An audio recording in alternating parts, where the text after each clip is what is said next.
Welcome to our channel. Today, we've got some jaw-dropping news about the one and only Rihanna, the global superstar, singer, and entrepreneur who has now ascended into an extraordinary new title, billionaire. The allure of billionaires is undeniable, especially here in the United States, where we are captivated by their incredible stories. From dominating news headlines to having their own TV shows, movies, and, astonishingly, even venturing into the realm of elected office, billionaires seem to be everywhere. But what is it about these so-called self-made billionaires that intrigues us so much? In this episode, we'll delve deeper into the fascination with self-made billionaires, questioning the true nature of the term and uncovering the misconceptions surrounding it. Join us as we unravel everything wrong with the myth of the self-made person, exposing the hidden realities behind the glitz and glamour. Hit that subscribe button and stay tuned until the end as we shed light on the real stories behind the world of billion-dollar successes and the hard truth that often remain hidden in the shadows. Get ready for an enlightening journey that will challenge your perceptions and leave you with a whole new perspective on what it truly means to become a billionaire. Let's begin. Welcome to Wealth Magnet, your source for all things related to living your best financial life through education, motivation, and mentorship. If you enjoy our content, don't forget to like, subscribe, and hit the notification button. Also, we appreciate all our viewers and want to hear from you. Please leave us a comment, a question, or even a suggestion. We love to engage with our audience. We release 5 videos per week meant to inspire and teach. Okay, now back to the topic at hand. At the core of every positive portrayal of a billionaire lies the notion that they've achieved their success and wealth through sheer hard work and determination. The most captivating tales revolve around billionaires who seemingly conquered the American dream and improved not just their own lives, but also those around them and society as a whole. However, there are several reasons why this perception is simply incorrect. Let me explain why. First and foremost, the idea of self-made billionaires can be problematic. In reality, becoming a billionaire is an exceptionally rare feat in the US, with only about 600 people, or a mere 0.0002% of the population achieving such a status. Interestingly, the way the narrative is often portrayed creates a paradox where this small group of billionaires is celebrated for their success, while the vast majority who couldn't reach that level are overlooked. But why the myth of self-made billionaires is flawed? While some individuals undeniably work hard and exhibit immense determination, the narrative often neglects crucial factors that contribute to their success. Many billionaires have enjoyed advantages from their family background, access to quality education, social connections, and favorable circumstances that significantly bolster their chances of attaining wealth. Moreover, the myth overlooks the unequal distribution of opportunities and resources in our society. Not everyone starts on a level playing field, and those born into poverty or disadvantaged backgrounds face numerous hurdles to achieve financial success, regardless of their talents or efforts. By glorifying the concept of self-made billionaires, we risk perpetrating the idea that anyone can achieve such wealth with hard work alone, which simply isn't the case for the vast majority of people. This mindset downplays the systemic issues and inequalities that exist and fails to address the structural barriers preventing many from prospering. However, these self-made billionaires try to trick you into believing that anyone, yes, even you, dear viewer, could one day become just like them. They say things like, "If we can do it, so can you." It's always wrapped in a simple narrative. They had a 9-to-5 job they hated and struggled to pay bills. But instead of complaining, they worked harder, putting in 100-hour work weeks until they pulled themselves up by their bootstraps. Look at where they are now. Here's where the problem arises. If they can convince you that they truly earned their wealth and that you can do the same, they can use those assumptions to push more dubious ideas. For example, they might persuade you to act against your own self-interest and that of the vast majority of Americans. Take the idea of billionaires paying fewer taxes. They sell it as if it's beneficial for everyone, claiming that getting the government out of the way will unleash these visionary money managers to do even more good. The truth is, the ultra-rich already find ways to avoid taxes effectively, but that doesn't stop them from constantly seeking to reduce that number even further. The problem is, the more they succeed in lowering their taxes, the less money is available for essential things that impact your daily life.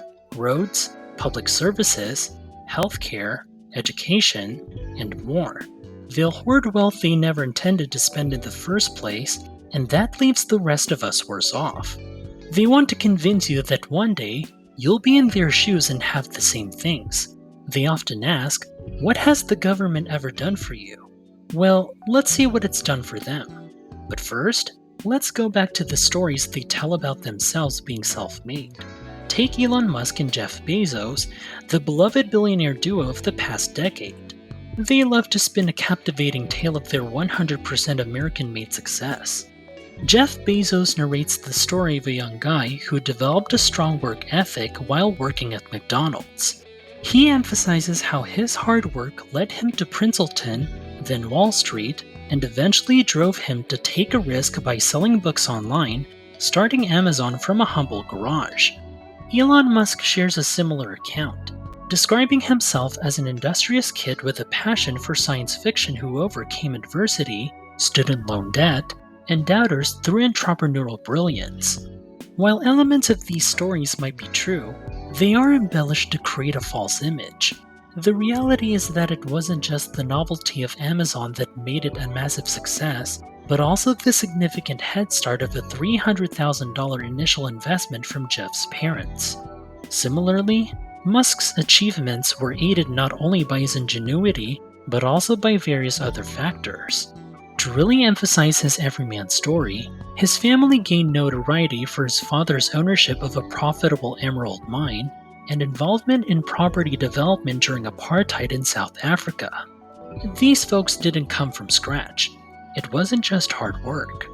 Billionaires never reach the top all by themselves. They make it with a mix of three factors. First, family wealth and privilege. Second, exploiting labor. And third, getting help from the government. Let's dive into it.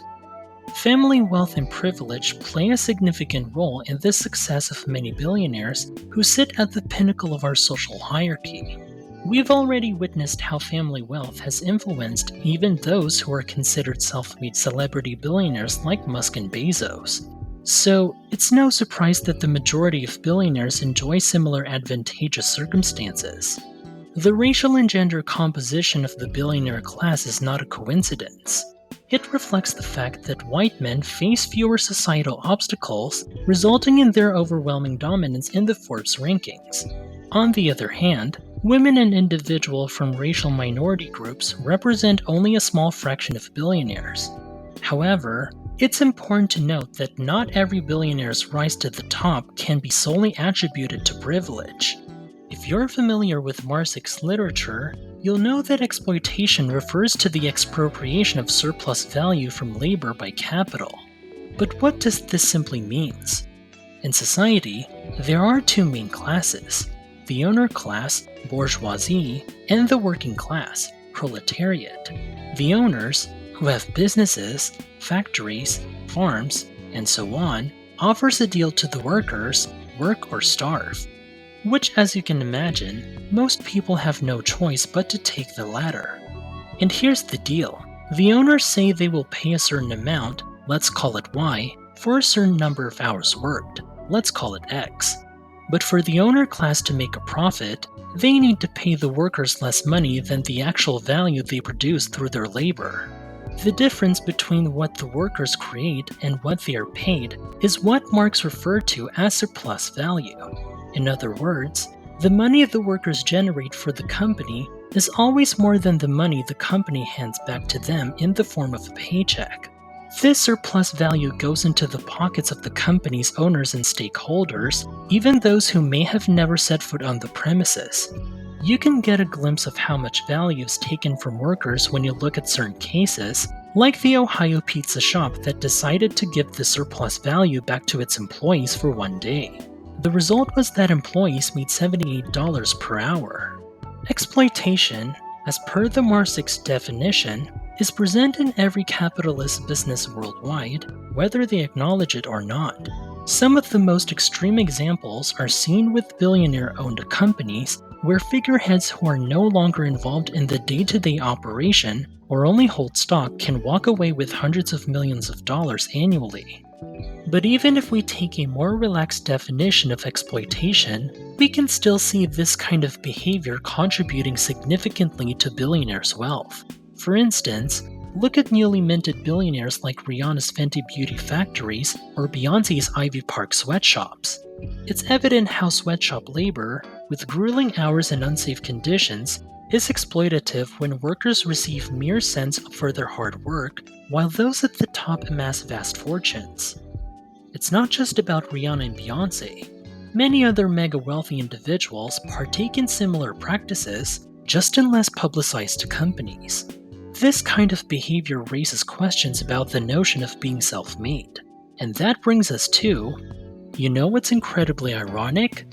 Many of the world's billionaires who claim to be libertarians seem to be the most hypocritical, and Elon Musk takes the cake as one of the biggest offenders. He loves bashing the government and regulations while trying his best to avoid paying taxes.